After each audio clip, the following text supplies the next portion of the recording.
Hello, what is your name? Hi, I'm Maria Felicidad P. Navarro. How old are you? I'm 36 years old. What is your religion? I'm Roman Catholic. Are you married? No, I am a single mother. Okay, so how many kids you have? I have 4.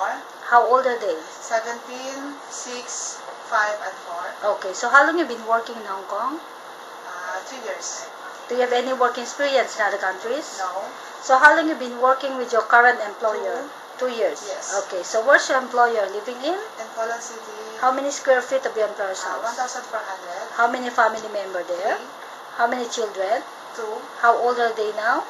27, and 11. Okay, so would you please describe your daily working schedule? What time you wake up in the morning?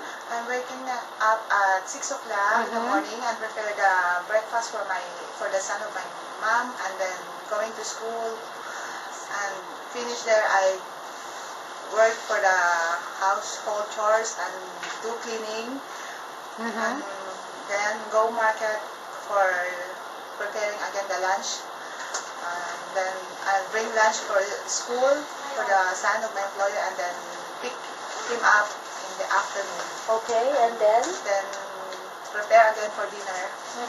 So what time you cook for the dinner? Almost, if so many visitors, I cook for early as 4 o'clock, and then they will eat at 7 o'clock. Okay, so what time you go to bed? Mostly is 10:30. 10:30. Okay, thank you so much.